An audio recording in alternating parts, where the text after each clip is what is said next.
Building கன்ஸ்ட்ரக்ஷனில் குவாலிட்டியான materials use பண்ணுறது ரொம்பவே இம்பார்ட்டன்ட். குவாலிட்டியான மெட்டீரியல்ஸை எப்படி சரியான ப்ரைஸில் வாங்குறது, கன்ஸ்ட்ரக்ஷனில் டூப்ளிகேட் மெட்டீரியல்ஸ் எப்படி அவாய்ட் பண்ணுறது, குவாலிட்டி அண்ட் ட்ரூனஸ் எப்படி செக் பண்ணுறது, பில்டிங் கன்ஸ்ட்ரக்ஷனில் மெட்டீரியல் வேஸ்டேஜை எப்படி தடுக்கிறது, என்ன மாதிரியான நியூ கன்ஸ்ட்ரக்ஷன் மெட்டீரியல்ஸ் அவைலபிள் இந்த மார்க்கெட், காம்படிட்டிவ் ப்ராடக்ட்ஸ் என்னென்ன, அலைட் ப்ராடக்ட்ஸ் என்னென்ன, இப்படி பில்டிங் கன்ஸ்ட்ரக்ஷன் சம்மந்தப்பட்ட உங்கள் எல்லா கேள்விகளுக்கும் பதில் தெரிஞ்சிக்க please subscribe our India Walls channel.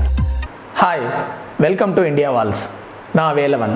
இந்த வீடியோவில் நம்ம பார்க்க போகிறது என்னென்னா, பில்டிங் மெட்டீரியல்ஸுடைய ட்ரூனஸ், உண்மைத்தன்மை எப்படி நம்ம தெரிஞ்சிக்கலாம். ஸோ நம்ம வாங்குகிற மெட்டீரியல்ஸ் கரெக்டு தானா, இல்லை கடைக்காரர் அனுப்பின மெட்டீரியல் கரெக்டான மெட்டீரியல் தானா, வெண்டார் சப்ளை கரெக்டு தானான்னு சொல்லி எப்படி நம்ம தெரிஞ்சுக்கிறதுன்றதை பற்றி தான் இந்த வீடியோவில் சொல்ல போகிறேன். ஸோ ட்ரூனஸ் ஒரு 2-3 வேஸில் நீங்கள் செக் பண்ண முடியும்.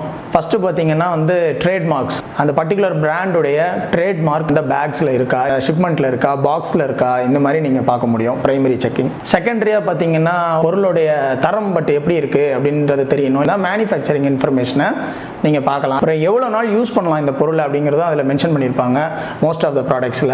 ஸோ இந்த மாதிரி வகையில் அந்த ட்ரூனஸ் பார்க்க முடியும். அதுக்கப்புறம் பார்த்தீங்கன்னா குவாலிட்டி செக்னு சொல்லி ஸ்டாண்டர்ட்ஸ் மென்ஷன் பண்ணியிருப்பாங்க. அதில் இன்ஜினியரிங் ஸ்டாண்டர்ட்ஸோ இல்லை பிஸ்மார்க் ஸ்டாண்டர்ட்ஸ்னு சொல்லி அதில் ஸ்டாண்டர்ட்ஸ் மென்ஷன் பண்ணியிருப்பாங்க எல்லா மெட்டீரியல்ஸ்லையும். இதுக்கு அப்புறமும் உங்களுக்கு டவுட்ஸ் இருக்குது, இல்லை இன்னும் கொஞ்சம் கிளாரிட்டி வேணும், இது கொஞ்சம் ஸ்பெஷல் ப்ராஜெக்ட் நம்ம போய் தான் ஆகணும்னு நீங்கள் நினச்சிங்கன்னா டெஃபினட்டாக நீங்கள் டெஸ்ட் சர்டிஃபிகேட் கேட்கலாம். அது எந்த பேட்சோடைய டெஸ்ட்டு இல்லை எந்த ப்ராடக்ட்டுடைய டெஸ்ட்டோ கன்சைன்மெண்ட்டோடைய டெஸ்ட்டோ உங்களுக்கு கொடுக்கறதுக்கு அவங்க கடமைப்பட்டிருக்காங்க, நீங்கள் கேட்கலாம். ஸோ இந்த டெஸ்ட் சர்டிஃபிகேட்டு இது எல்லாமே வாங்கின பிற்பாடு நீங்கள் அந்த கடைக்காரர்கிட்ட பில்லில் பர்ச்சேஸ் பண்ணுங்கள். ஏன்னா பில்லில் பர்ச்சேஸ் பண்ணும்போது உங்களுடைய கேரண்டி, வாரண்டி, இல்லை ஏதாவது ஃபியூச்சரில் உங்களுக்கு ப்ராப்ளம்ஸ் வந்தால் கூட நீங்கள் அந்த கேரண்டியோ வாரண்டியோ நீங்கள் எடுத்து பண்ணணும் அப்படின்னு நினச்சிங்கனாலே பில்ஸ் கட்டாயமாக தேவை. ஏன்னா எந்த கம்பெனியுமே பில் இல்லாமல் வாங்கின பொருளுக்கு அவங்க ரெஸ்பான்சிபிலிட்டி எடுத்துக்க மாட்டாங்க. பில்லோட பொருள் வாங்குங்க, ட்ரூனஸ் செக் பண்ணுங்க. ஸோ பில்டிங் மெட்டீரியல்ஸை ட்ரூனஸ் செக் பண்ணி எப்படி வாங்குறது அப்படிங்கிறத பற்றின ஐடியாஸ் உங்களுக்கு கொடுத்துருக்கேன். உங்களுக்கு எல்லாமே கிளியராக இருக்கும்னு நினைக்கிறேன். தேங்க்ஸ் ஃபார் வாட்சிங் this video and please subscribe our India Walls channel.